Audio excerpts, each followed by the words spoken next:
hapon po sa ating lahat, mga kapatid.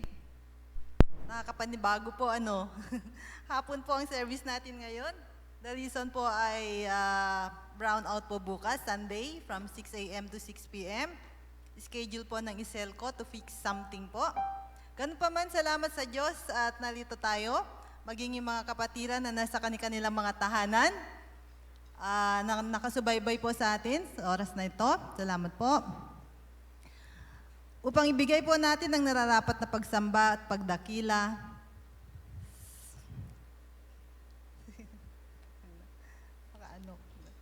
Upang ibigay po natin nararapat na pagsamba at pagdakila sa ating Diyos na buhay at walang makakapigil sa desire ng ating puso na makapakinig ng kanyang salita na siyang ating kalakasan sa panahon ngayon ng pandemic na kung saan marami po ang nanlulupaypay. Marami po ang nawalan ng hanap buhay at nagugutom. But praise God. But for us na mga nakakilala sa tunay na Panginoon, sabi nga sa word niya, sa Matthew 4, verse 4, man does not live on bread alone, but on every word that comes from the mouth of God. Also in Matthew 6, verse 25 and 33, therefore I tell you, do not worry about your life, what you will eat or drink, or about your body, what you will wear. But seek first His kingdom and His righteousness, and all these things will be given unto you. Amen. Pangako ng Diyos sa Psalms 46, verse 1 and 2, God is our refuge and strength, an ever-present help in trouble. Therefore, we will not fear, though the earth give way and the mountains fall into the heart of the sea, though its waters roar and foam, and the mountains quake with their surging. The Lord Almighty is with us. The God of Jacob is our fortress. Amen. Brothers and sisters, please stand for our Shema Israel. All together po.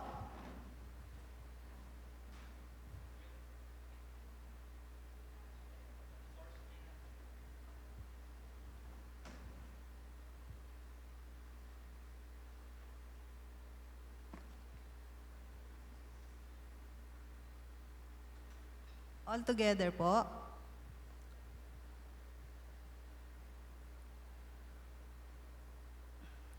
Hear, O Israel, the Lord is our God, the Lord is one.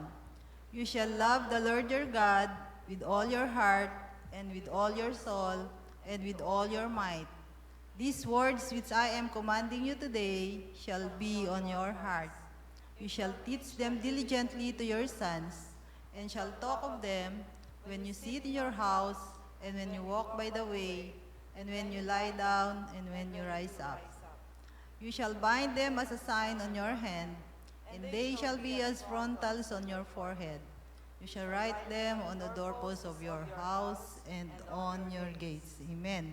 May we now ask Sister Jane with the music team to lead us in our praise and worship song.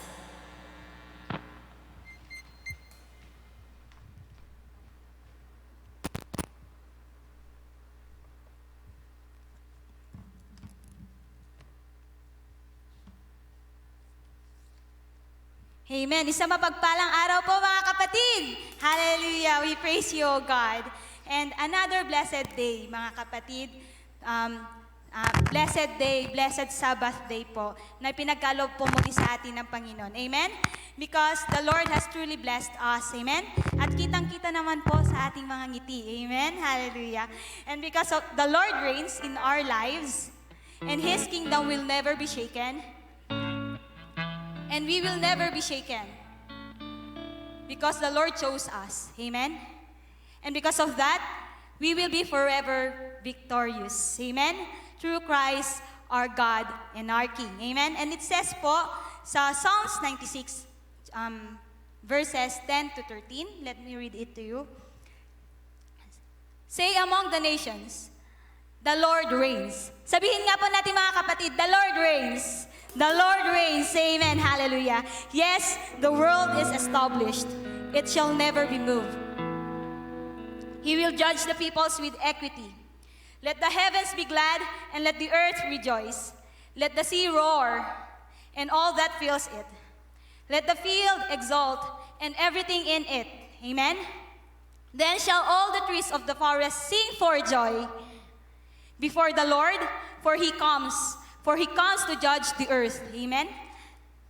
He will judge the world in righteousness and the peoples in his faithfulness. Amen. Are you ready to praise our God?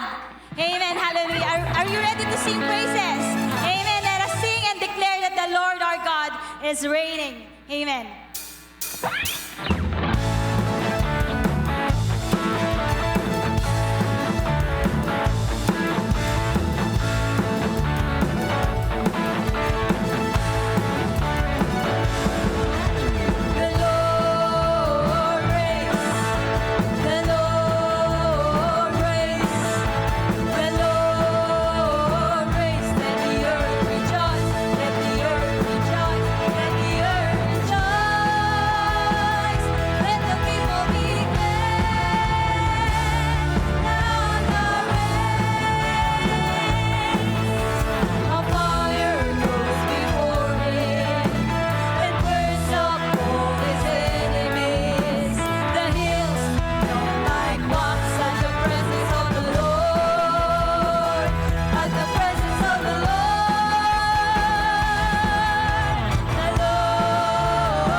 unchangeable, Lord God, and you are the King of kings and the Lord of lords. Amen.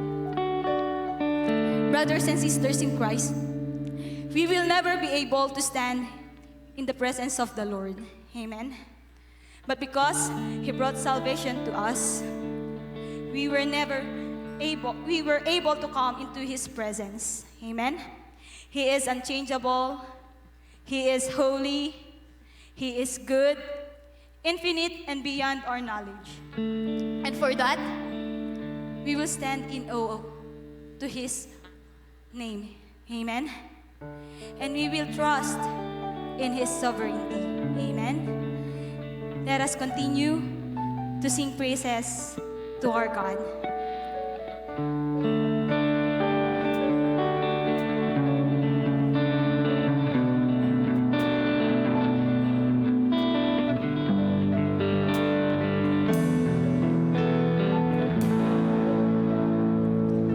I stand in awe of you, Holy One, mighty God. I raise my hands to you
praise, O Lord God. You are worthy, O Lord God, to be exalted, O Lord God, to be adored, O Lord God. Lord, we want to thank you once again, Panginoon. Once again, O Lord God, you revealed, O Lord God, yourselves to us. Lord, we thank you for this wonderful day. We thank you for this chance and privilege, O Lord God, to sing praises to your name, Panginoon Ama. Hindi po lahat ay natawag, Panginoon Ama. Lord, you chose us, O Lord God, to be your servant, to be your sons and daughters, O Lord God. Lord, we want to thank you, O Lord God. We want to lift you up. We want to adore you, O Lord God. Panginoon Ama, dalangin namin na pakalinisin mo ang aming puso at isipan, Panginoon. Patawarin niyo po nawa kami sa aming mga kasalanan, Panginoon Ama. At patuloy niyo kaming turuan kung paano mag-repent, O Lord God, sa everyday ng life namin, Panginoon. Lord, maraming salamat sa habag at biyaya na pinagkakaloob ninyo sa aming, Panginoon, araw-araw. Nang sa gayon makatayo kami sa inyong harapan, Panginoon. Sapagkat sa ganang lakas namin, hindi kami makakapaglingkod sa inyo, Panginoon. Ngunit sa ganang inyong habag, ang inyong pag-ibig, ang inyong biyaya, Panginoon Ama. Ama, dalangin namin, tanggapin mo nawa ang aming awitan, ang aming pasasalamat, ang aming dalangin, ang aming paglilingkod, laan lamang, O Lord God, sa dakilan ninyong pangalan, Panginoon Ama. Dalangin namin, O Lord God, na papurihan ka sa aming kalagitnaan at ikaw ang makita. Ito po ang aming samot dalangin sa pangalan ng aming Panginoong Jesus. Amen. Amen.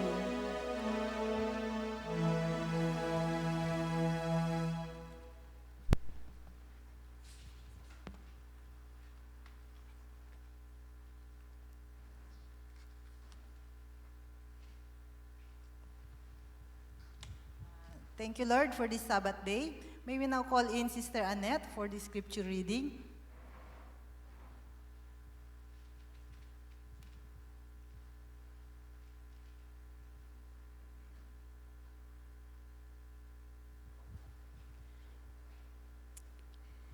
Okay, let us open our Bibles to Psalms chapter 14, verses 1 to 7.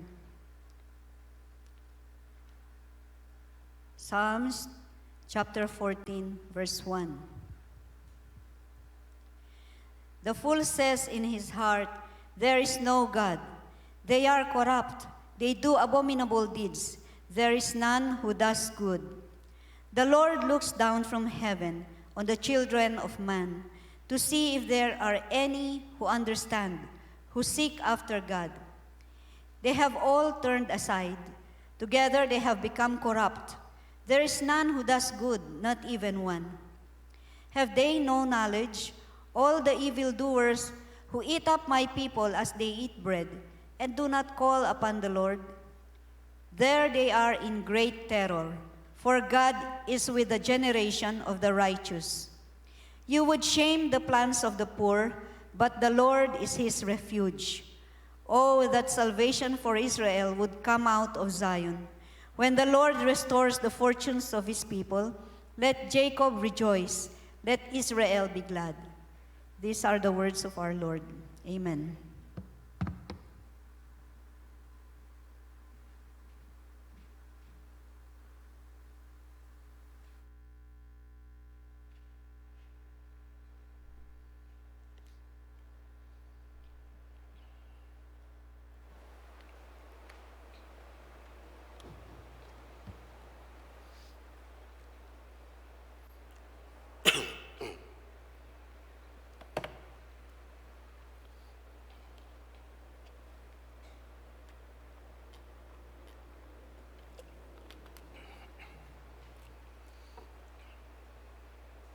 Amen. So, purihin po ang Panginoon. Magandang umaga po para sa inyong lahat. Amen. Kasi pang Sunday ito. Amen. So, ang ating pong pag-uusapan ngayon is about reality. Mahalaga pong issue ito sapagkat ito po yung mga matitinding discussion, lalo na po sa larangan ng philosophy. What is reality? Sa secular po na definition, tignan po natin mga kapatid kung paano na dinidefine ang lahat ng bagay outside God. Okay? So yan po yung problema ng ating mundo. ang lahat ng bagay ay dinefine ng tao outside God. Isa na lang po rito yung tungkol po sa reality. Reality are the things in life that are commonly observed and verified to exist. Things that are consistent and not random. Something that is perceived as real and is physically experienced by the senses. Something capable of being treated as fact and something that is being or occurring in actuality.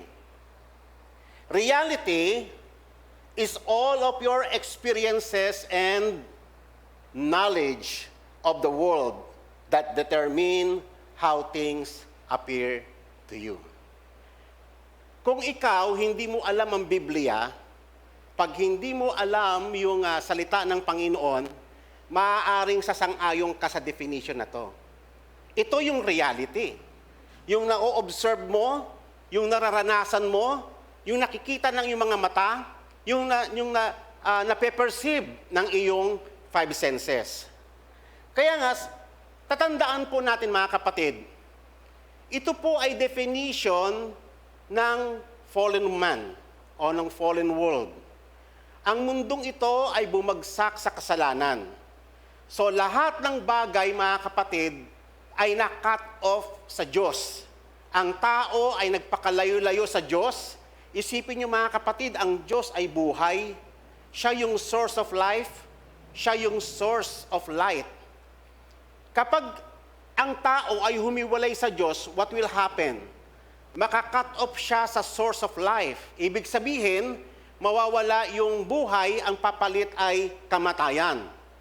Ganon din, pag ang tao ay lumayo sa source ng liwanag, of course, ang result is darkness. So, ito pong definition na atin pong nakita ay conceived out of darkness and out of death. Kasi ang tao, inabandon niya na ang Diyos. So sa kanya, ang reality na lang ay, sabi niya rito, ay limited na lamang doon sa kaya niyang i-observe.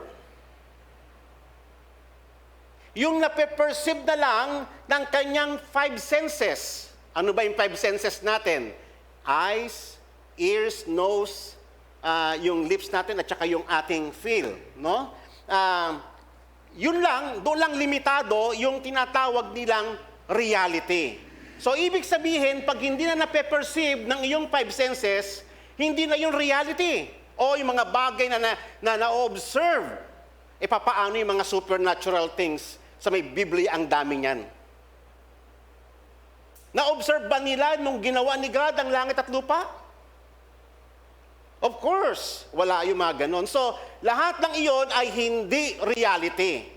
Kasi ang reality nila, the way they define it, ay according lamang doon sa observation, sa experiences, at sa nape-perceive ng ating five senses.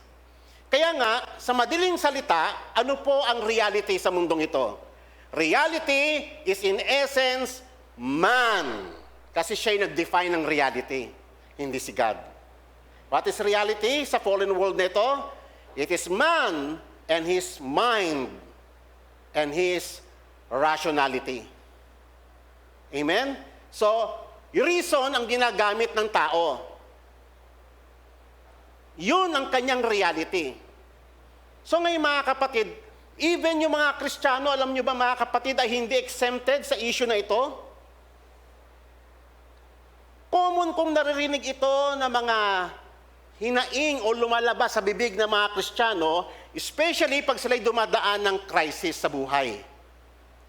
Nasaan ang Diyos? Bakit hinayaan niyang mamatay yung aking mahal sa buhay? Bakit ganun? Bakit nasaan si God? Ang reality ito, wala na tayong makain eh. Struggle yan. So tumitingin tayo, para rin tayong mga taong wala ring Diyos. Na tumitingin lamang, ang basis natin ng ating reality ay yung five senses natin. Mga kapatid, tayo'y tinawag ng Panginoon. Diredeem tayo ng Panginoon at tinuruan tayo ng Diyos na manalig sa Kanya. So yung faith na yun mga kapatid, ay mahalaga yun para sa atin, upang maibalik tayo sa tinatawag na reality ng ating Diyos.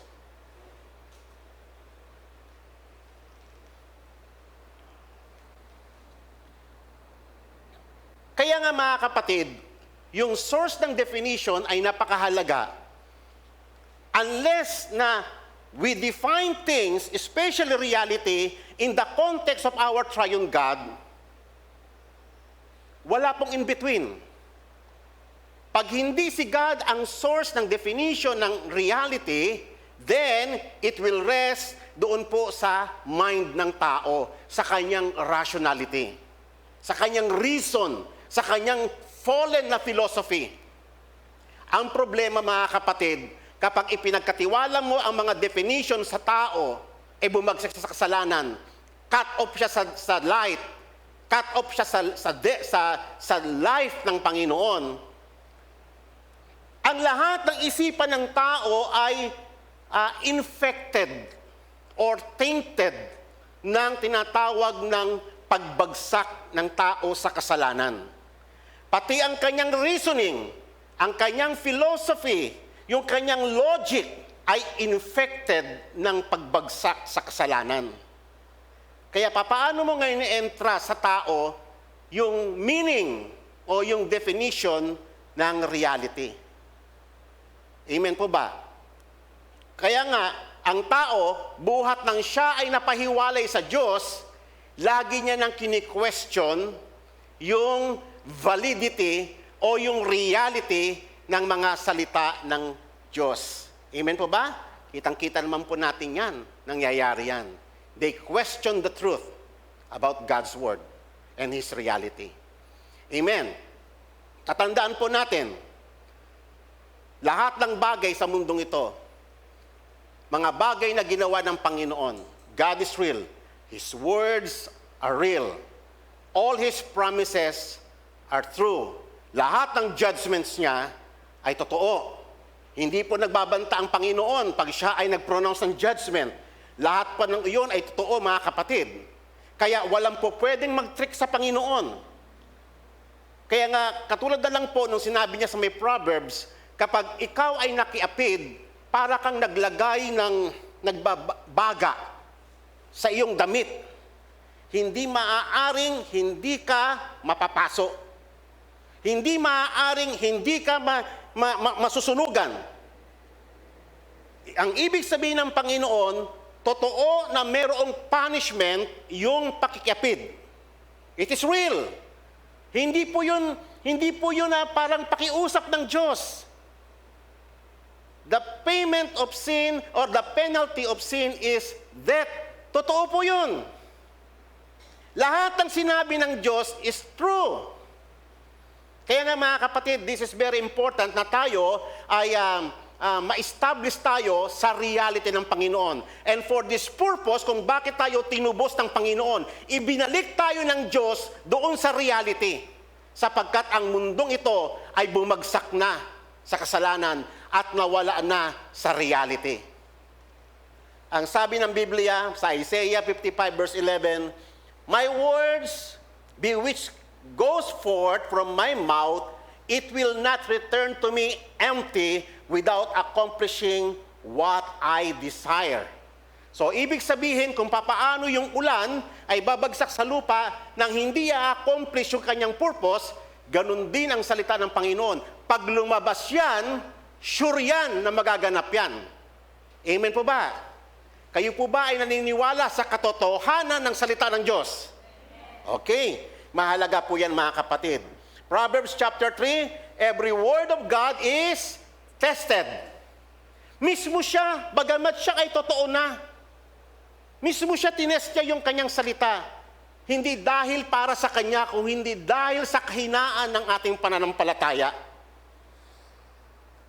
Every word of God is tested. He is a shield to those who take refuge in Him. Psalms 19 verse 9, "The judgments of the Lord are true, and they are righteous altogether." Pag si God ay nag-act ng judgment, totoo yun, at iyon ay matuwid. And we have to believe it, mga kapatid. Amen? And we cannot question God kapag siya ay nag-act sa judgment. Sa tingin ninyo, itong pandemic na to, hindi ito act of judgment ng Panginoon? At dyan ang daming confused na mga Kristiyano sa mga area na ito. Jeremiah chapter 10, verse 10, "The Lord is the true God, He is the living God and the everlasting King. At His wrath, the earth quakes and the nations cannot endure His indignation." Kahit na gaano ka-prosperous ang bansa, kahit na makapangyarihan ng bansang iyon, empire man siya at siya ay napakaraming army, kahit na napakayaman niya, lahat ng iyon ay hindi makakatayo pag ang Panginoon ay tumayo sa kanyang judgment. John chapter 3 verse 33, "He who has received His testimony," kapag pinaniwalaan mo ang lahat ng sinabi ng Panginoon sa kanyang mga salita, "has set His seal to this, that God is true." Amen po ba? Tinatanggap nyo ba yung patotoo ng Diyos? Ang lahat ng sinasabi ng Diyos sa kanyang salita ay testimony of God. Yan po ay patotoo ng Diyos tungkol sa katotohanan ng kanyang mga salita. Amen. Si God mismo, at ito ang isa sa mga reason kung bakit ang Panginoong Yesus ay nagkatawang tao to testify about the truth. Bakit po nalito ang tao sa reality? Ang linaw naman ng salita ng Diyos right from the very beginning, sinabi niya ni God kay Adam. Sabi niya kay Adam, sa lahat ng puno, after na magawa ang lahat ng bagay, before the fall, sa lahat ng puno ay maaari kang kumain, pero merong isang puno in the middle, the tree of knowledge of good and evil, huwag kang kakain yan. From the moment you eat of it, from the fruit of it, what? You shall surely die. Totoo ba yun, mga kapatid? That is reality. Totoo yun, mga kapatid. Totoo yung sinasabi ng Panginoon. Totoo yung banta niya. Nung ang tao ba kumain, namatay ba siya? Yes, kaya nga tayo mga kapatid, namatay ang lahat ng tao, cut off sa life ng Panginoon. Physically and spiritually, namatay ang tao. Kaya ang buhay ng tao ngayon, pekli na dahil sa kanyang kasalanan. Tignan ninyo kung paano kinonfuse ni Satan ang tao sa reality ng Diyos. Dito po nag-umpisa ang confusion ng tao sa reality ng Diyos. And then, the serpent said to the woman, "Indeed has God said," totoo ba na sinabi ng Panginoon na huwag kang kakain sa anumang puno sa may Garden of Eden? Hindi naman ganun sinabi ng Panginoon, no? Pero ang linaw na si Satan, kino-confuse niya yung tao, inaalis niya doon sa reality ng salita ng Panginoon. Then, sumagot yung babae, ang sabi ng Panginoon, pwede kang kumain sa lahat ng mga puno, pero yung isang puno na yon sa middle, ay huwag kang kakain nun. Sapagkat pag kumain ka nun, mamamatay ka. Ano ang sagot ni Satan? You will not die. Nakita niyo mga kapatid, yung opposite ng sinabi ng Panginoon, ang sabi ng Panginoon kay Adan, pag kumain ka niyan, you shall surely die. Ang gospel ni Satan, you will not die. Sino ang totoo? Sino ang mas totoo? Anong implication ng salita ni Satan? Sinungaling ang Diyos, hindi totoo yung sinasabi niya. Mas totoo yung sinasabi ko, pag kumain ka niyan, hindi ka mamamatay. Kaya ganyan ngayon, magpahanggang ngayon. Kinakain pa rin ng mga tao yung mga panglilito ni Satan. Hanggang ngayon, kaya kita ninyo yung effect hanggang sa atin sa lipunang ito. Akala natin hindi totoo yung mga salita ng Panginoon. Akala natin para bang yung si God parang nang bababluff lang. Kaya ang mga tao patuloy sa paghabi ng kasalanan at wala siyang tigil kasi akala niya hindi totoo yung salita ng Panginoon, even yung mga Christians. Amen. Amen pa ba? Kaya ganun kaya natin i-trick si God Akala kasi natin hindi totoo yung banta niya. Mag-ingat po kayo mga kapatid. Kapag inaakala mo na hindi totoo yung salita ng Panginoon, then you are nakot ka ni Satan sa kanyang kasinungalingan. Wala ka sa reality ng Diyos. Kasi ang reality ng Diyos ay you will surely die. Amen po ba? Amen po ba? Okay. And then, dinugtungan pa ni Satan. Ang totoo nun, no? So binigay niya na yung kasinungalingan niya. Ang layunin ni Satan ay ilayo yung tao sa reality ng Diyos. Ang sabi niya ganito, for God knows, alam ng Diyos, sa araw na kumain ka niyan, what? Your eyes will be open and you will be like God, knowing good and evil. Ikaw na ang mag-determine, hindi mo kailangan. Yung Diyos na sinasabi mo, sinungaling yan, hindi ito sinasabi niyan. Meron lang siya itinatago sa'yo, pero sa totoo na ikaw din, magiging Diyos ka rin. Ikaw na mag-determine sa buhay mo. Ikaw na ang papatakbo ng buhay mo. Ikaw mag-define kung ano yung tama sa'yo at kung ano yung evil. Mga kapatid, pag ganito yung ating attitude magpahanggang ngayon, na ikaw yung nagdedetermine para sa'yo ng what is good and what is bad, then hanggang ngayon, nandito ka sa estadong ito, kapatid. Kaya nga ibinigay sa atin ang law. Alam niyo ba ang purpose ng law? Ay ibalik ka sa reality ng Panginoon. Ibalik ka doon sa kung ano yung mali, mali. Kung ano yung tama, tama. Dinefine niya ng law ng Panginoon. Diyan natin makikita what is right and what is wrong. What is holy and what is profane. Pero kapag inignore mo ang law, at sinabi mo na wala namang mangyayari sa akin kahit na-violate ko si God then nandito ka pa rin sa pandadaya ni Satan. Na-capture ka niya, nailayo ka successfully ni Satan sa reality ng salita ng Diyos. Maliwanag po ba? Okay. So, ang tao, buhat noon, he began to question the reality and the truth about God's Word. The Word of God was thus viewed as, not as an infallible, kasi totoo yung salita ng Panginoon Alam nyo ba, mga kapatid, ang salita ng Diyos is infallible. Ano po ba ibig sabihin ng infallible? Sigurado. Hindi siya magkakabali, hindi siya babagsak, hindi siya walang error sa salita ng Panginoon. Infallible. Certain. Sure. Hindi magmimintis yung salita ng Panginoon. Buhat ng siya ay nagkasala, buhat ng ang tao pinaniwalaan niya yung version ni Satan, ang salita ng Diyos ay lumitaw na parang probable na lang or possible. Siguro, marahil. Mga kapatid, ganun ba ang tingin natin sa Word of God?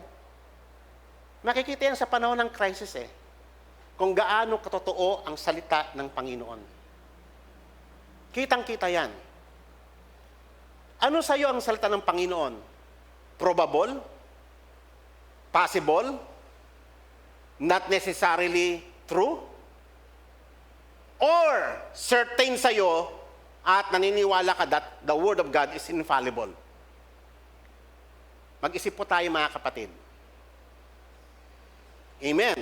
So, tatandaan po natin mga kapatid, kapag hinayaan natin ang hinayaan yung kasinungalingan ni Satan na mamayanin sa ating mga puso, na kahit na tayo may mga Kristiyano na, darating ang time, hindi na lamang possible, hindi na lamang probable, darating yung improbable and finally, impossible yung salita ng Diyos. Ay hindi mangyayari yan, imposible. Naalala ko yung isang general doon sa sa Second Kings yun dahil sa kanyang unbelief. Kasi sabi ng Panginoon, sabi ng propeta, bukas may pagkain na. Sabi ng general, imposible kahit na hindi mangyayari yan.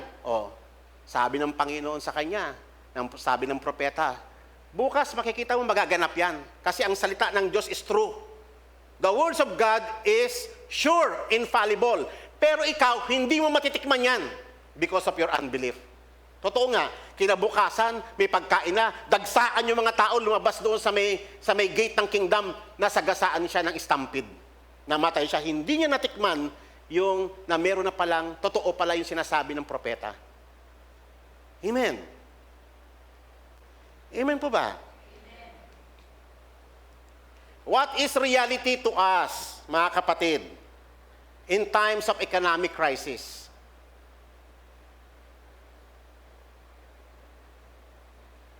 In times of pestilences. Katulad ngayon. Totoo pa kaya ang Panginoon? Totoo nga kaya si God ang may control ng virus na ito? Pag hindi si God ang may control ng mga bagay sa mundong ito, merong isang bagay na nakaka-escape sa knowledge ng Panginoon, then God is not sovereign. Naniniwala ka ba, mga kapatid, 100% na si God ang may control ng sitwasyon na ito? Na walang bagay na nagaganap, digmaan man yan, kagutuman man yan, na outside sa knowledge ng Panginoon sa kanyang predestination? Nalilito yung mga Kristiyano, actually divided yung mga Kristiyano sa pagkakataong ito. Sa panahon ng calamities, sino ang may control ng typhoon, ng tornado, ng mga tidal wave, ng mga tsunami? Sino may control ng dengue? Or kung may sufferings, or may kamatayan, kini-question ba natin yung reality ng Diyos? Yung reality ng kanyang mga salita? Kaya magandang philosophy ng isang Kristiyano na kahit sa panahon siya ng crisis, kahit dumadaan siya sa difficulties, yung mananalig siya sa Panginoon kahit hindi niya naiintindihan yung nangyayari. Alam niya na ang salita ng Diyos ay totoo, magaganap lahat ng promise niya is true. Bagamat hindi lang natin maunawaan, bagamat hindi lang natin makita, ang ganda nun mga kapatid Ang gandang pangangatwiran ng mga Kristiyano yung tinatawag na ang Diyos ay hindi magkukulang even in times of crisis. Naalala niyo yung sinabi ni Apostle Paul nung sa thorn on the flesh, di ba? Yung issue, na kahit na nag-pray naman siya kay God, natanggalin yun. Pero hindi siya dininig ng Panginoon. Pero ito ang naging sigurado siya. Sigurado siya sa may word ni God, my grace is sufficient for you. Amen. Minsan may mga sakit tayo, pinagpipray naman natin sa Panginoon, ba't hindi ka gumagaling? Nagkukulang bang Panginoon? Does it mean na hindi na totoo ang kanyang mga salita? Or totoo yung sinasabi ng Panginoon, my grace is sufficient for you. Ang Diyos hindi magkukulang kailanman. Hindi mo lang naiintindihan, maaaring may karamdaman ka, pero sinusustain tayo ng Panginoon sa panahon ng karamdaman na yun. Ano ang mas totoo, kapatid? Yung lie ni Satan? O yung sinabi ng Panginoon? Ano yung mas totoo sa'yo? Ano yung mas pinanghahawakan mo? Ano yung mas nakapangyayari sa atin, sa realidad ng buhay?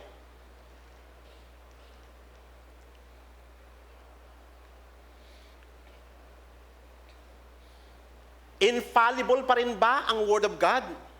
Certain pa rin ba sa atin, mga kapatid? Or dumarating tayo sa may punto na to, probable na lang ang salita ng Panginoon. Possible na lang ang salita ng Panginoon. At mas worse, impossible na ang tingin mo sa salita ng Panginoon. Think about this, mga kapatid. Nasa reality ba tayo ng Panginoon?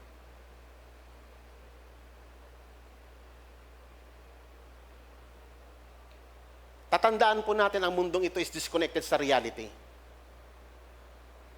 Yung napapanood natin sa telebisyon, yung mga nababasa natin sa mga pahayagan, yung lahat na nababasa natin, yung mga nagtuturo sa atin sa mundong ito, na wala sa Panginoon, they are all disconnected sa reality ng Diyos. And you have to understand this, kapatid. This world, the whole world, na wala sa Panginoon, ay disconnected sa reality ng Diyos.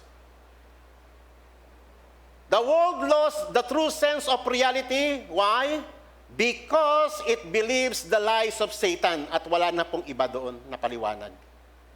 Man's declaration of independence in the Garden of Eden was the beginning. Doon pa lamang nag-depart na ang tao sa reality ng Diyos.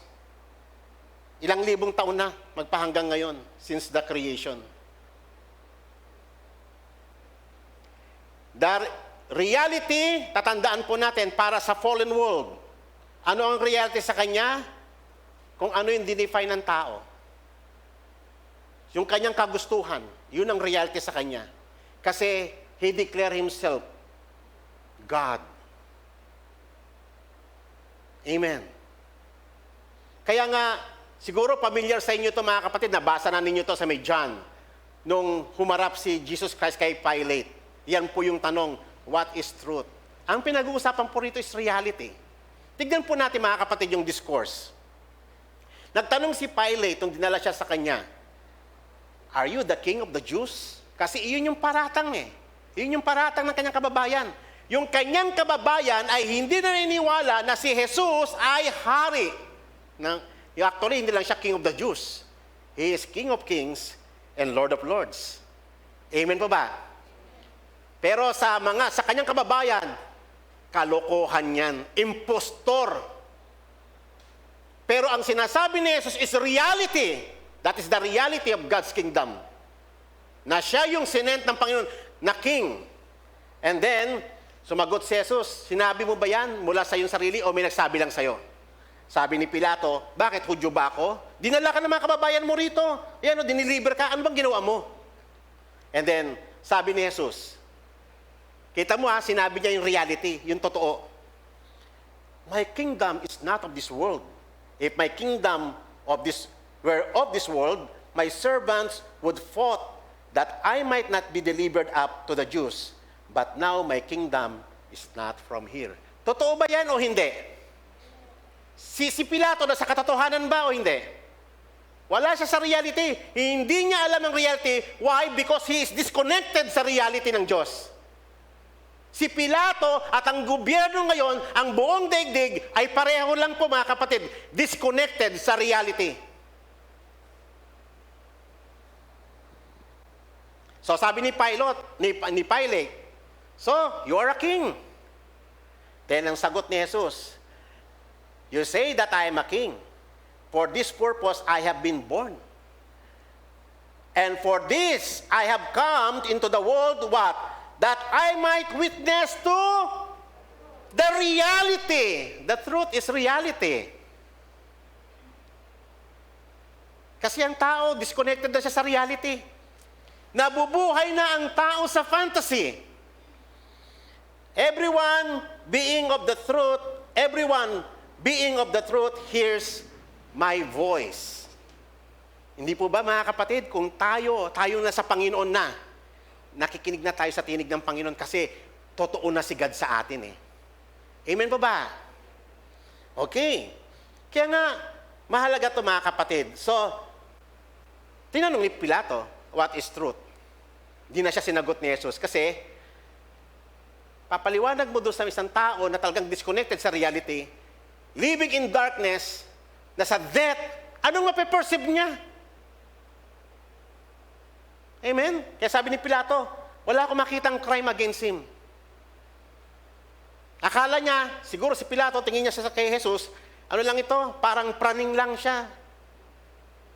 Maaaring ganun kasi parang nagpapanggap lang ito, parang wala man akong makitang ano, di naman siya threat sa kingdom, di naman siya threat sa Roman Empire. Ganyan mag-isip ang taong disconnected sa reality ng Diyos. Hindi nila tinatanggap ang patotoo ng Diyos. This is a testimony of the Son of God. Amen. Tatandaan po natin ang tao outside God is living in delusion, illusion, fantasy, and worse, insanity. Mahirap lang po matanggap yan mga kapatid, but that is the reality ng mundong ito. They are living in insanity. Wala na sila sa tamang kaisipan. Akala nila totoo yung mga bagay sa mundong ito na akala nila na sila'y nag-rule sa mundong ito. Akala nila na kaya lang kontrolin ang mundong ito. Kaya nga, Tatandaan po natin ang lahat ng isipan ng tao, lahat ng kanyang buhay, lahat ng kanyang philosophy ay infected by the fall. Kaya nga hindi siya nakakapag-isip ng tama. Kaya nga tignan niyo mga kapatid, lahat ng definition ng tao, ng ating mga educators, dinefine nila yung line, dinefine nila yung square, dinefine nila yung circle, dinefine nila ang lahat ng bagay sa mundong ito. Tignan niyo how they define things. They define economics, they define history, they define lahat yun. Kasi wala nga si God, what happened? Disconnected sa reality. Kaya kung makikita ninyo yung kanilang mga definition, ang tawag doon ay circular reasoning. Parang ganito, saan galing yung manok sa itlog? Saan galing itlog sa manok? Circular reasoning. Ganyan ang explanation ng ating mga educators why wala na si God. They explain things out of that. Kaya nga delusion, illusion, fantasy, insanity. That is the reality. They are far from reality because they rejected and they denied the reality of God. Hindi lamang nila dininay, hindi lamang nila nireject yung reality ni God. Sinopress pa nila yung truth, sabi sa Romans chapter 1. Kahit na alam nilang totoo, sinusuppress nila yun kasi lalabas na mali sila. Tingnan ninyo, ang isang sikat na singer na hinahangaan ng maraming mga tao. Kahit kami nung kabataan namin, hinangaan namin to. Kinakanta-kanta ko ang kantang ito. Pero hindi ko alam, isa pala ako sa mga takapagtangkilik ng kanyang ilusyon, ng kanyang delusion, ng kanyang fantasy. Sabi niya, yung favorite na quotation ni John Lennon, na makikita mo to na pinopost ng maraming mga followers ni John Lennon, sa kanya, what is reality? Reality leaves a lot to the imagination. At kaya nga, kasi nga, yun yung kanta niya. Imagine there is no heaven. That is delusion. Sabi ng Bible, tinestify ni God na merong heaven. Tinestify ni Jesus that there is hell. Kaya kahit na nakapagturo, pag sinabi niyang walang hell, sino mas paniniwalaan mo? Si Jesus na nagturo about hell, na nagturo tungkol sa heaven? What is reality?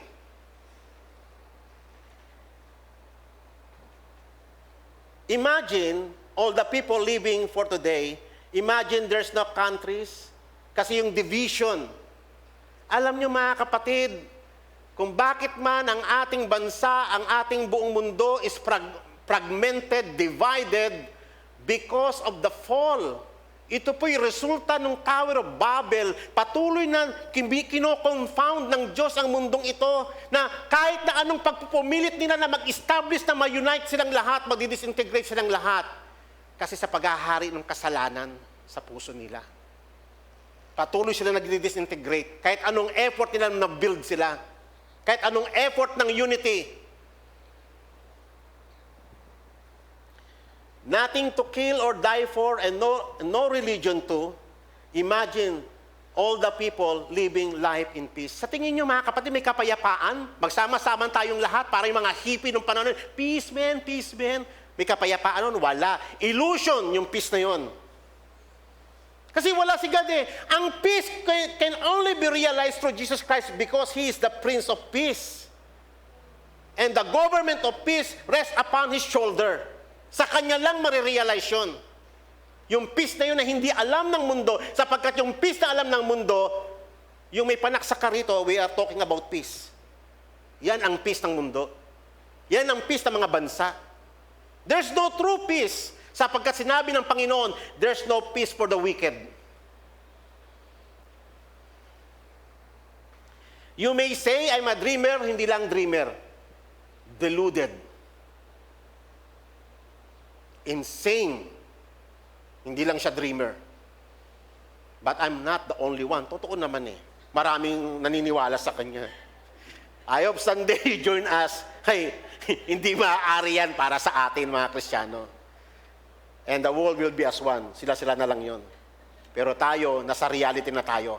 Back to reality na tayo. Amen po ba? Kaya nga sabi ng Psalms chapter 40 na binasa natin kanina, tingnan ninyo yung fool. Tingnan nyo mag-isip yung taong ignorante sa reality ng Panginoon, na akala niya walang Diyos. Kaya sabi niya, the fool said in his heart, there is no God. Hindi totoo na saan yung Diyos. Hindi ko naman na-observan yan eh. Kahit yung 5 senses ko, hindi ko naman siya nakikita, hindi ko naman siya naamoy, hindi ko naman siya natitikman. Kasi nagre-rely lang siya sa kanyang observation, sa kanyang experiences, sa kanyang 5 senses. Kaya nga, fool ang tawag ng Panginoon sa kanya. Sa kanila, foolishness yung crucifixion ni Christ. Sa kanila, foolishness, yung ginawa ni God ng langit at lupa, mas pinapaniwalaan pa nila na galing sila sa unggoy. O sino mas fool? Tignan nyo yung kahangalan ng tao. Matatalinong mga tao, akala natin matatalino, pero mangmang sa harapan ng Panginoon because they are disconnected sa reality ng Diyos. They are corrupt. Sinasabi nilang there is no God. Pero hindi na naobserbahan yung kanilang attitude, yung kanilang behavior, yung kanilang pamumuhay, corrupted. Punong-puno ng immorality. Habang kino-confess nila there is no God. Sino ngayon yung nasa katotohanan? Tingnan niyo yung mga kumukontra sa Biblia, yung mga kumukontra sa gawain ng Panginoon. Sino yung mga nagtatawa sa mga gawain ng Panginoon? Sila yung mga lasenggo, yung mga babaero, yung mga dudumi ng mga bibig. Hindi po ba? And then ang sabi nila sa mga naniniwala sa may Bible, bagtit. Sino ang bagtit, mga kapatid? There is no one who does good. The Lord has looked down from heaven upon the children of men to see if there are any who understand. Kita niyo kung katindi ng kahangalan ng tao. Walang isa mang may pangunawa. Grabe mga kapatid yung tinatawag na disconnection sa reality. No one who seek after God. They have all turned aside. Together they have become corrupt. There is no one who does good, not even one. Have all the workers of iniquity have no knowledge? Who eat up my people as they eat bread and call not upon the name of the Lord? They are in great dread. For God is with the righteous generation. Tatandaan po natin mga kapatid, no? Ang mga tao, pag ang tao lumayo sa Diyos, disconnected na siya sa reality. Strange na siya sa tinatawag na meaning of life. Ang lahat mawawala na ng meaning. Even yung definition nila nung line, mawawala na ng meaning yon. Kasi inalis nila si God. Amen. Kaya nga nakakalungkot yung psychology. Inalis nila si God. Na ang tao daw po pwede siyang gumaling by himself. Walang God.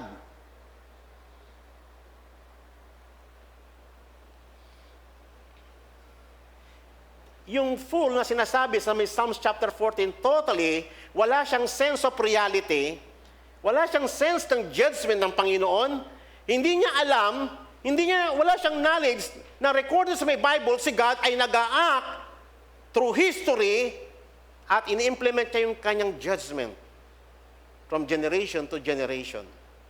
Lagi si God ay nag-a-act sa kanyang judgment. Magpahanggang ngayon.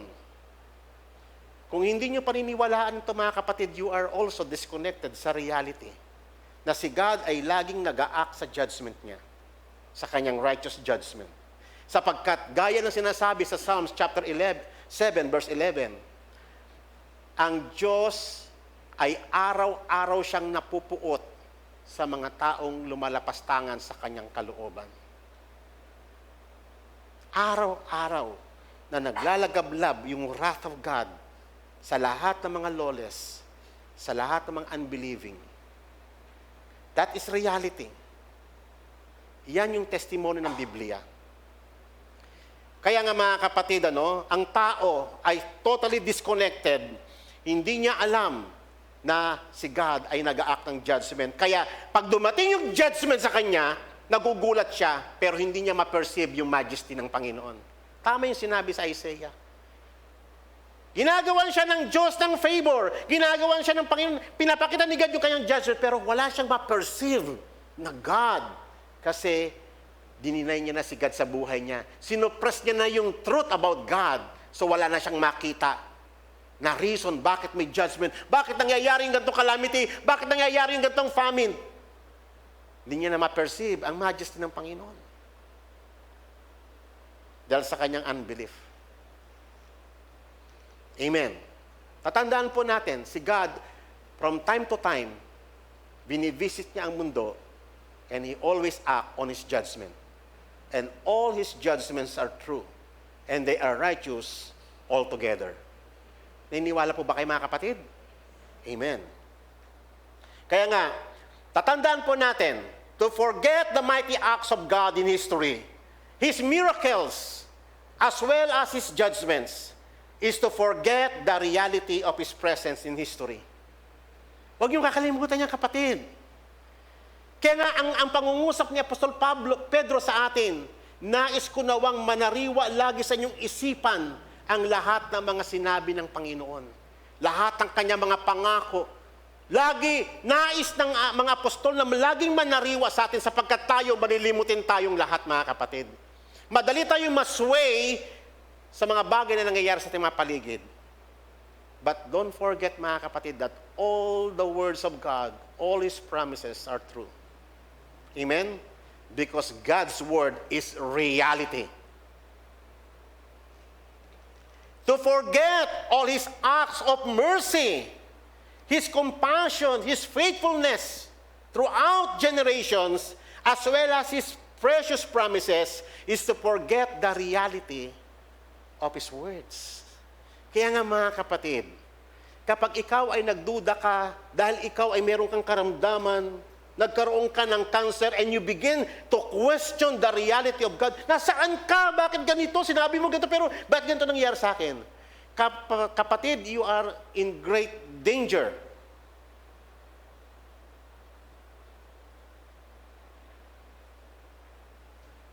Huwag niyo kakalimutan, the Word of God, anuman ang mangyari, ang Diyos, ang kanyang salita ay totoo, at ang Diyos hindi magkukulang anuman ang sitwasyon natin. All His words are true. His grace is sufficient for us. Regardless yung nakikita ng iyong 5 senses. Ganito na lang yung bigas namin sa takalan namin. Mga kapatid, ibig bang sabihin niya totoo si God? Wala kang pangbayad ng matrikula ng iyong anak. Hindi ba totoo si God? Hindi totoo yung kanyang masalita? Very important, mga kapatid. Huwag niyong kakalimutan. Kasi, even yung mga churches ay nabubuhay sa delusion. Isa na po rito yung Church of Laodicea. Compromised church. Hindi siya mainit, hindi siya malamig. Kaya nga sabi ng Pangisusuka kita. Buong akala niya, kahit na compromise siya, kahit na tinatalikuran niya yung salita ng Panginoon, akala niya okay siya. Ang feeling niya, he is wealthy. I am rich. I am wealthy. Pero ang sabi ng Panginoon sa kanya, you do not know. Ang reality sa mata ng Diyos, because the judgments of God is true, ang sabi ng Panginoon sa kanya, you do not know. You are out of reality. You are disconnected sa reality. You are in reality wretched, miserable, poor, blind, and naked. Kaya nga, ang payo ng Panginoon sa kanya, I advise you to buy from me gold refined by fire so that you may become rich, and white garments so that you may clothe yourselves, and that the shame of your nakedness will not be revealed, and eye salve to anoint your eyes so that you may see. Na ang tanging pag-asa lamang ng Panginoon, ng mga tao, even yung mga churches, even yung mga Christians, ang tanging pag-asa na tayo makabalik sa reality ng Diyos ay manumbalik tayo sa Diyos sa pamamagitan ni Jesucristo. Amen po ba? Sapagkat alam nyo ba si Jesus, ang pwede lang mag-reconcile sa atin sa reality. And that is the reason kung bakit siya ipinanganak, to testify about the truth, to witness about the truth. Nireconcile tayo, ibinalik tayo doon sa reality ng Panginoon. And you will know the truth. And that truth is the reality of God. And that truth will set you free. Ang katotohanan, mga kapatid, ano ang katotohanan? Ang kasalanan ay hindi simpleng bagay. Hindi siya yung parang kumain ka ng mamantikang bagay, pagkain, at nag-wipe ka lang ng lips mo, tapos na. No. Those who sin, according to the reality of God, is a slave of sin. Ang kasalanan ay may kapangyarihan siyang alipinin ng tao. That is the reality. According to the testimony, according to the witness of the truth, ang ating Panginoong Yesus. At siya lang ang sinasabi niya na may kapangyarihang makapagpalaya sa atin at makapagbalik sa atin sa reality. And if you are free indeed. If the Son of God sets you free, you are free indeed. Amen po ba? Amen. Siya lang ang tanging pag-asa natin sa reality. Bakit po, mga kapatid? Tignan niyo po yung verse na to. This is very important verse. Colossians chapter 1, verse 16 to 17. For by Him all things were created. Sa pamamagitan ni Jesus, this is the reality of God. This is the reality about our Lord Jesus Christ. Both in the heavens and on earth, visible and invisible, whether thrones or dominions or rulers or authorities, all things have been created through Him and for Him.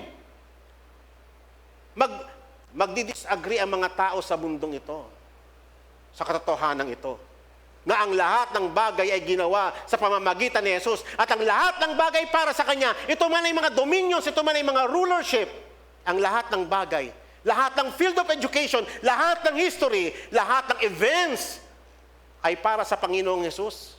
Nangyari through Him and for Him. At ito po'y matindi. He is before all things, and in Him, all things hold together. Ano pong ibig sabihin niya, mga kapatid? Ang ibig pong sabihin, Christ is the logical nexus of all reality. Alam niyo po ba yung nexus? Siya po yung connecting link na nag-hold sa lahat ng bagay. Kaya impossible na ang tao ay makabalik siya sa reality ng Diyos apart from Christ. Because He is the connecting link ng lahat ng bagay, ang lahat ng bagay sa universe, ang lahat ng bagay sa kasaysayan, ay nagko-connect because of the Lord Jesus Christ. All things have been created by God, have their meaning through Jesus Christ. Sapagkat ang lahat ng bagay ay nilikha sa pamamagitan niya at para sa Kanya. So therefore, the meaning of all things, even yung single line, even yung circle, o anumang shape na yan, ito man ay events, circumstances, history, lahat ng iyan ay ginawa sa Panginoon at para sa Kanya. Who is the logical nexus between history and events? In Him, all things hold together. Why? Because He is the very center of all realities. He is the Lord of Lords and the King of Kings. Siya ang Panginoon ng lahat ng bagay, ng lahat ng education, lahat ng philosophy, lahat ng logic, lahat ng history, lahat ng events, lahat siya ang Lord, mga kapatid. He is the connecting link. Kaya ang lahat ng bagay ay nagkakaroon ng katuparan, even na lang yung atom. Alam niyo ba yung atom? Alam niyo po ba yung atom? The building blocks of all matter? Na ang katawan natin ay punong-puno ng atoms, at yung mga atoms na yon, combine na tinatawag na mga molecules, at yung mga molecules na yun nabubuo sa ating mga cells, kaya meron tayo. Isipin nyo yung atoms na yon, pag wala ang Panginoong Yesus, magdidisintegrate siya, because He is the logical nexus of all realities. Ang universe, ang ating solar system, kung wala ang Panginoong Yesus, magdidisintegrate ang lahat, ang ating ang buo lahat-lahat sa kalawakang ito. Sa known universe will be disintegrated kung wala ang Panginoong Yesus. Because in Him, all things are connected. He holds all things. Kaya nga tayo may communication Kaya nga tayo mayroong reasoning because of Him.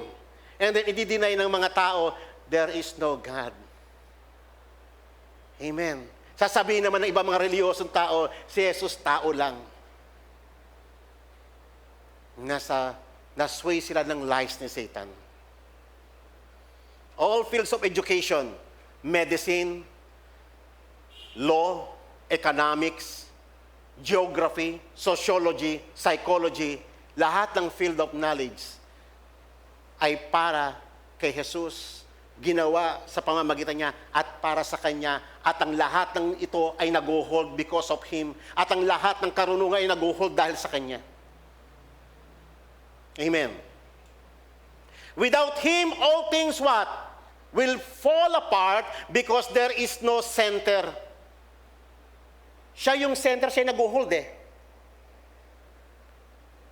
or connecting link that will hold all things. Remove the triune God, and there is no nexus remains. Wala na mag-hold. Redemption through Christ reunites man to God, a return to reality. Amen po ba? Kaya ang ating redemption is more than na sinave tayo ng Panginoon sa ating mga kasalanan. Sa katotohanan, ibinalik tayo sa reality ng Diyos. Amen! Na kapag tayo ay nagpatuloy sa ating pagkakasala, tayo ay babagsak sa impyerno, totally madidisconnect na sa buhay na Diyos forever and ever. That is the reality ng salita ng Panginoon. Kaya nga ipinagkaloob sa atin ng banal na Espiritu. For what purpose? The Holy Spirit will guide us into all truth. What is the truth? The reality of God. Siya yung magtuturo sa atin, i-guide niya tayo. Mga anak, manalangin kayo, magtiwala kayo sa Diyos, mga anak, lumayo ka sa kasalanan, ginagawa yan. Kasi ang alam ng banal na Espiritu, ang katotohanan.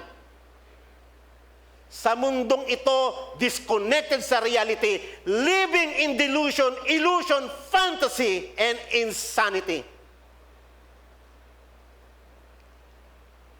Amen. Kaya nga mapalad tayo mga kapatid. Ang Holy Spirit ay hindi lamang para mag-speaking in tongues ka. Hindi lamang puro signs and wonders gaya ng mga pinagkakabalahan ng maraming mga churches. Isa sa mga trabaho ng Holy Spirit, ibalik ka sa truth, i-lead ka sa truth, sa reality ng Diyos. Amen. At iyon yung mahalaga, mga kapatid, para sa atin. Hindi nyo napapansin, maraming mga churches, deluded pa rin hanggang ngayon. Sa halip na maibalik sa reality ng Diyos, nagpapakalayo-layo sa gumagawa sa ng ibang reality. Ano ang reality? Na ang Diyos ay gumawa ng langit at lupa. Wala man tayo doon, hindi man natin na-observe ng ating 5 senses. Wala man doon yung mga lolo natin. But we believe. Kasi testimony ni God yan na siya ang gumawa ng langit at lupa. Do you believe in that reality? Amen. Reality na ginawa ng Diyos ang tao is special sapagkat siya yung ginawa sa lahat ng mga nilalang na ginawa out of His image and likeness. Naniniwala po ba kayo doon? Na tayo ay hindi galing sa unggoy o hindi tayo resulta lamang ng Big Bang? Na merong special touch gaya ng tinuro sa atin noong nakaraang mga linggo? Na merong special touch sa lahat ng bagay. Ang tao napaka-special sa lahat ng bagay sinabi. Let there be light, let there be peace, let there be trees. Pero pagdating sa may tao, let us make man according to our image. Di ba napakaganda nun? Ng katotohanan iyon? That is the reality, mga kapatid. Kaya huwag yung paniniwalaan yung lie. Na ang tao ay nanggaling lamang sa kawayan. Amen. Mga kasinungalingan yon. That God vested man wisdom, power, and authority to develop the world as realm of God's kingdom. This is real, kapatid. Ito yung ating duty, ito yung ating responsibility, at ayaw ito ng fallen world. Amen. Na tayo, mga kapatid, meron tayong responsibility. Kaya nga tayo may authority. Bakit kami karunungan, kapatid? Bakit ka merong logic? Bakit kami philosophy? Bakit ka merong reasoning? Bakit ka merong kaalaman o kakayanan? May mga capabilities ka. Para saan yan, mga kapatid? Para lang sa'yo? Dahil lang sa iyong aspiration? Para lang dahil gusto mo makatapos ng pag-aaral? No. Ang lahat ng iyan, mga kapatid, ay para sa glory ng Panginoon. Lahat ng iyan ay papunta doon sa kingdom ng Panginoon. Amen. Kasi naibalik na tayo sa reality. Kaya yung mga anak natin na nag-aaral, back to reality na sila. Kakaiba sila sa mga ibang mga estudyante sa mundong ito na out of reality or disconnected sa reality. Amen? Kasi nakabalik na tayo sa ating Diyos. Amen. Ano ang reality? Ang katotohanan, ang tao ay bumagsak sa kasalanan. At ito ang reason, yung effect ng death o yung effect ng fall kung bakit naman ganito kagulo ang ating daigdig ngayon. Na dinidinay ito ng mga sociology, ng mga psychology, na hindi daw yan ang problema o ng ating pamahalaan. Ang problema, mga kapatid, kaya natin ma-achieve ang kapayapaan o kaayusan ng ating mundo, kasalanan. Yung self-centeredness ng mga tao. Ano ang reality?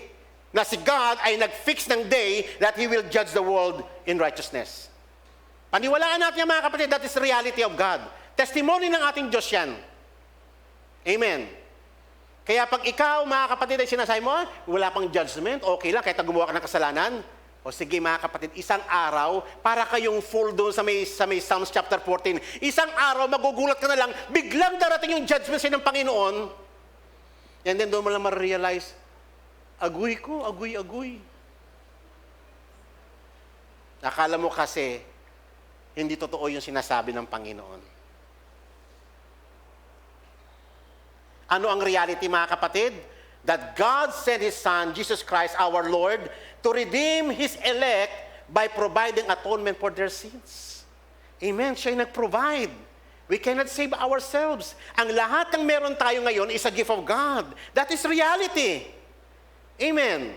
At lahat ng ito for the purpose of God. From Him and for Him. Ano ang reality? That Jesus Christ conquered sin and death and now reigning as King of Kings and Lord of Lords. Now, ano ang reality? Si Christ ay nagre-reign now. Buhat pa nung nag-resurrect siya doon, buhat pa nung umakyat sa langit at lupa, sa langit noon. 2,000 years ago, nagre-reign na siya nung umupo siya sa kanan ng Ama. Hindi po, kasinungalingan po yung sinasabi na in the future pa, after, saka pa lamang siya babalik. That is a lie. Amen. Ano ang reality? That He will come again and fully restore all things and the glorification of the elect of God. That's real. Babalik siya. Kaya wag mong akalain, mga kapatid, mas tagal lang pa siya babalik. Hindi totoo yan. Baka lang. Ang Word of God is possible only. Ay, delikado ka dyan, kapatid. Ang Word of God is not probable. It is infallible and certain Word. Amen. Ano ang katotohanan? That all history will come to its ultimate goal or end. What? The realization, the full realization of the kingdom of God. Amen po ba? Welcome to God's reality. Amen? Purihin ang Panginoon. Ibinalik niya tayo sa reality nito. Tayo pong lahat ay tumayo. Hallelujah. Salamat po, Panginoon, sa iyong habag sa amin. Salamat po sa iyong katotohanan. Salamat, O Lord, na tinanggal mo yung blindness sa aming mga paningin. Nang akala namin noon, O Lord, okay na kami. Yung pala, hindi pala kami okay. Naging okay lang kami, Panginoon, nung kami tinawag mo, nung kami pinatawad mo, nung kami ni-restore mo, Panginoon. Dahil sa iyong atonement, O Lord God, kami nakabalik sa reality mo. Salamat, Panginoon, na ang redemption mo ay hindi lamang para tubusin kami sa aming mga kasalanan, kung hindi ibalik kami sa iyong katotohanan. At kami tinuruan mo, ibinigay mo ang iyong mga law upang maging pamantayan namin ang aming pamumuhay. And all your words are true. And they are righteous. Perfect ang lahat ng law mo. That is the reality, Panginoong Diyos. Na ikaw ay nag-ahari. You are the sovereign ruler over everything, O Lord God. At mapalad ang mga tao na nakasumpong ng iyong government, O God. Sapagkat mag-ahari sa kanilang puso ang kapayapaan at sila'y makakapasok sa iyong kapahingaan. Lord, all these things are the reality of your words. And we are Panginoon, napaka-privilege, O Lord namin, na kami ay nakabalik sa iyo. And now we see you, Father God. At Lord, we hope for your glory. Na ito ang purpose, O Lord God, sa pagbabalik ng aming Panginoong Hesus, na dadalhin mo na kami sa iyong glory. Lord, thank you for all your words. Thank you for your reality. Bless your people, O God, and forgive us, O Lord, sa mga panahon na nagda-doubt kami sa iyo. Sa panahon, O Lord God, na hindi na namin nakikita yung infallibility ng iyong mga salita. Patawarin mo kami, Panginoon, sa aming unbelief. But Lord, from now on, O God, ano man ang mangyari sa amin, hindi man namin naiintindihan yung nangyayari sa amin. Lord, nawa maging philosophy namin na kailanman hindi ka magkukulang, for your grace is sufficient for all of us. Lord, lagi mo kaming sinusustain. Kailanman hindi ka nagkukulang, Panginoon. Lord, pangahawakan po namin ang mga salita mo, ang lahat ng pangako mo, for your words are true. We worship you, Father, in Jesus' name. Amen.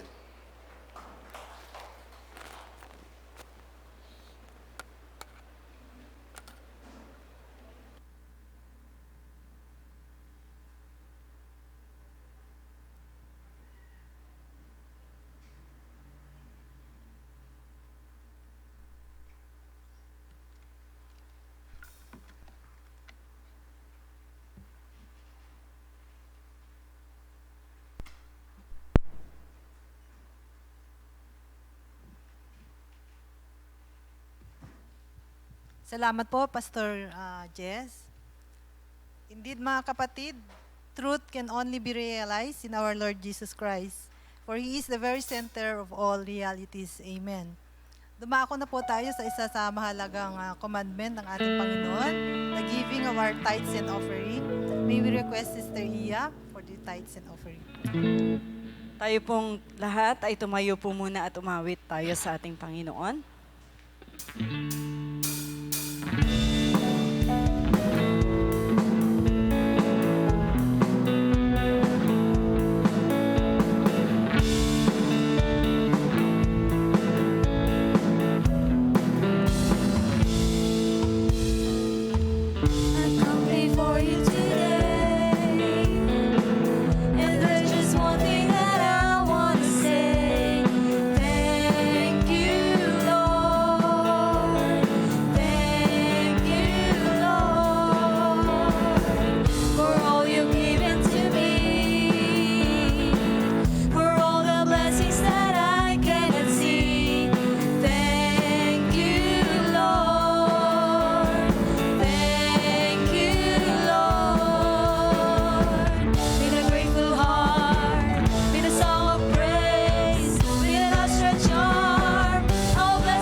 Hallelujah.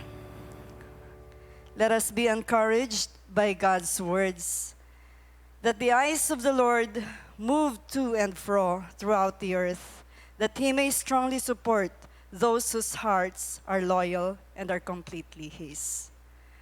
This is reality, brethren.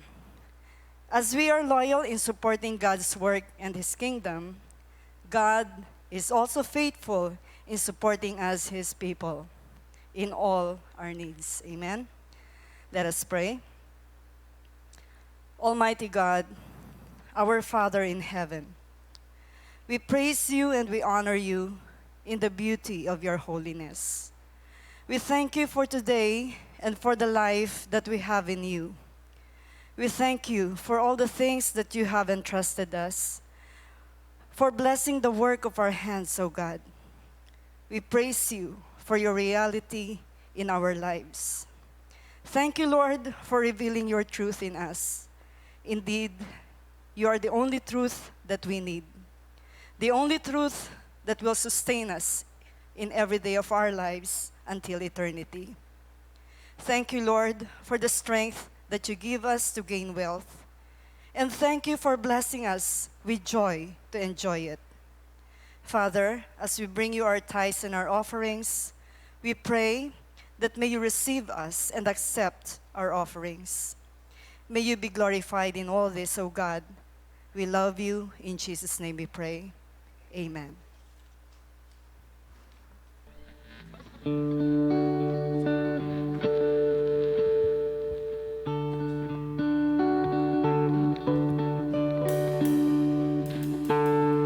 Wala po ang ating mga kids and young people, pero alam ko po nakikinig at nakantabay po sila ngayon. Kaya atin na pong tawagin si Brother Suriel upang panalangin sila at kanilang mga tahanan.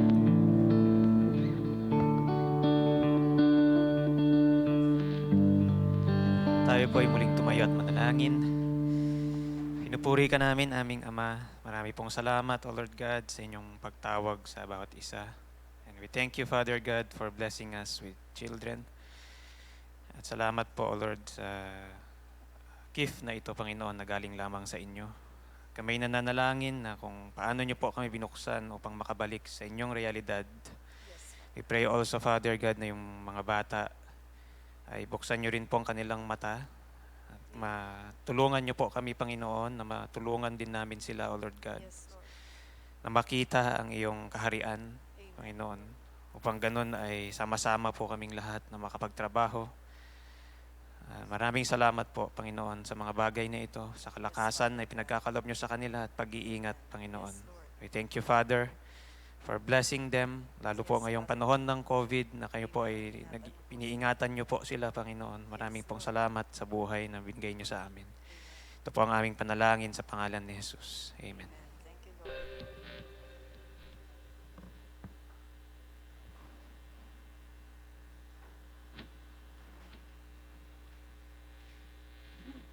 May announcement lang po tayo. Ang ating pong MC next week, Sister Lina. Ang ating pong scripture reader, si Sister Angie. Ang ating tithes and offering, si Sister Cynthia.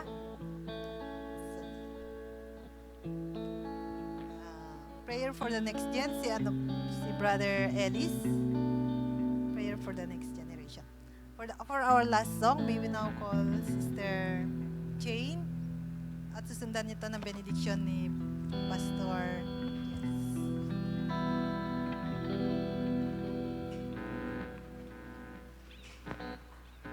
Amen po.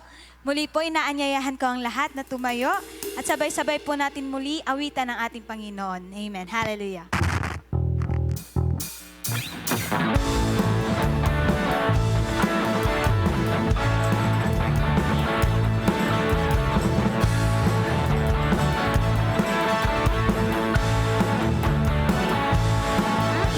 The Lord reigns. The Lord reigns. The Lord reigns. Let the earth rejoice. Let the earth rejoice. Let the earth rejoice. Let the people be glad. The Lord God reigns. The fire goes before him and burns up all his enemies. The hills melt like wax at the presence of the Lord. At the presence of the Lord.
Tayo po ay magpasalamat sa Panginoon.